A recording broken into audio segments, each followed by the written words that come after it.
कश्ती नूह आख इब्रानी बाइबल इब्रानी एक अजाब जो एक तूफान की सूरत में हजरत नूह अलैहिस्सलाम की कौम पर आया, जिसमें हजरत नूह अलैहिस्सलाम ने एक कश्ती बनवाकर साले इंसानों और जानवरों को सवार किया। इस तूफान में जमीन मुसलसल पानी उगलती रही और आसमान मुसलसल बारिश बरसाता रहा। रवायात और साइंसी शवाहिद की रूह से यह तूफान बुनियादी तौर पर इराक के इलाके माबैन अल-नहरैन मेसोपोटामिया में आया था। इसका जिक्र तौरात, इंजील और कुरान तीनों में आता है। कश्ती नूह अलैहिस्सलाम जिसमें हजरत नूह अलैहिस्सलाम ने अपने खानदान समेत तूफान से पनाह ली थी। मुख्तलिफ मजहबी रवायात और कुरान हकीम 29:14 के मुताबिक जब आपकी उम्र 950 बरस की हो गई और आपकी उम्मत नाफरमानियां करके अजाब की मुस्तहिक ठहरी तो अल्लाह ने आपको अपने इरादे से आगाह किया कि मैं दुनिया को तूफान से तबाह करना चाहता हूँ, और उन्हें यह हुक्म दिया कि अपने खानदान और मवेशियों को बचाने की खातिर एक कश्ती तामीर कर लें। इस पर आबादी से बहुत दूर अब तशरीफ ले गए, तख्ते और मीखें फराहम की और कश्ती बनाने लगे। लोगों को पता चला तो आपका मजाक उड़ाने लगे। उनका मजाक यहाँ तक बढ़ गया कि उन्होंने बनी हुई कश्ती को गंदगी से भर दिया। लेकिन हुआ ये कि उन्हें एक मुहलिक बीमारी ने आन लिया, जिसका इलाज इसी गंदगी को ठहराया गया। चुनांचे बहुत जल्द कश्ती धुल धुलाकर साफ हो गई।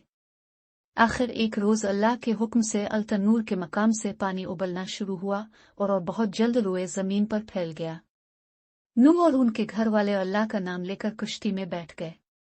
देखते ही देखते तमाम कौम तबाह हो गई, सिवाय कश्ती वालों के कि उन्होंने नस्ल इंसानी का दोबारा आगाज करना था। कुरान मजीद में इरशाद होता है कि नूह को हुक्म मिला, हमारी आंखों के सामने और हमारी वही के मुताबिक कश्ती बना, और उनके बारे में मुझे कुछ न कह जो जालिम हैं गर्क किए जाएंगे। और वो कश्ती बनाने लगा। सूरत हूद 37। मजहबी और तारीखी कुतुब में जिक्र, तरमीम, बाइबल में इस कश्ती को आर्क कहा गया। डॉक्टर मुल्की लिखते हैं कि इस कश्ती की तैयारी में 100 बरस सिर्फ हुए थे।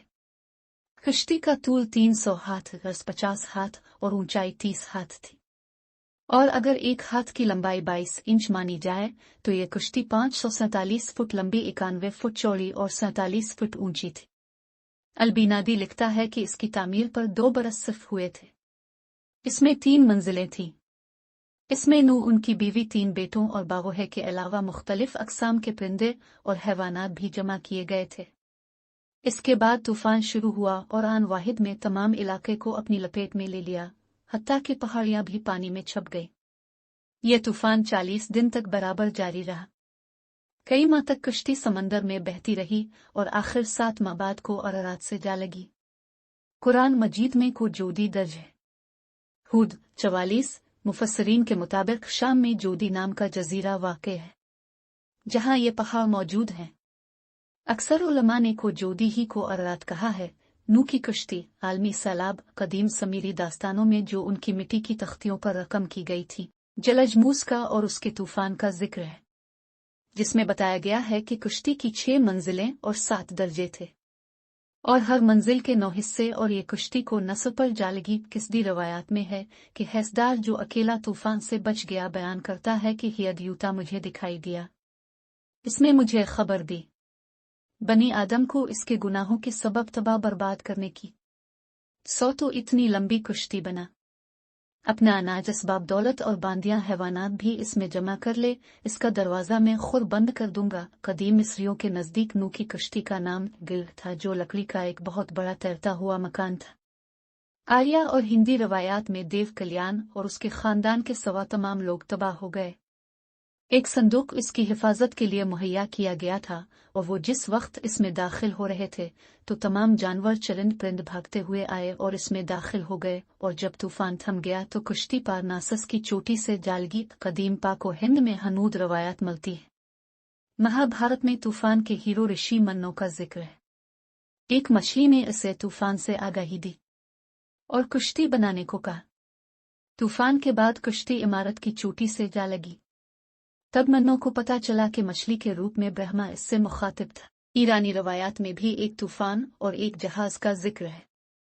हरमेस को जूस देवता ने खौफनाक बारिश की इत्तला दी। तब जूस ने अपने एक बूढ़े शख्स को शाबलूत की लकड़ी से एक जहाज तैयार करने और इसमें वाफिर मिकदार में अशियाए खुर्दनी जमा करने का हुक्म दिया।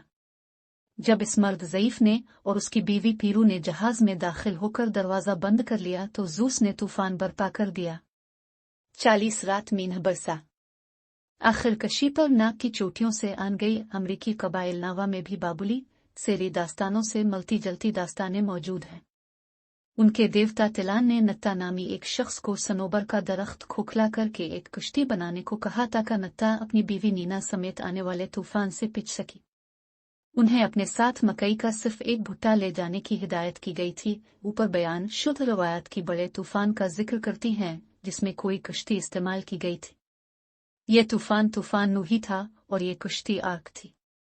इसके आकर रुकने का महल वकू अरारात ज्यादा करीन कियास है, क्योंकि सिलसिला को अरारात के मशरिक की तरफ वाक़े पहाड़ों से साफ पता चलता है कि किसी वक्त ये इलाका पानी के नीचे डूबा हुआ था। मशहूर मुअर्रिख इब्न खल्दून के ख्याल के मुताबिक यह तूफान इराक के इलाकों में आया था और उसका पानी सिर्फ अकब हल्वान तक पहुंचा था। आज भी लोग कोशिश कर रहे हैं कि किसी तरह से को अरारात पर चढ़कर कश्ती नू का पता चलाया जाए।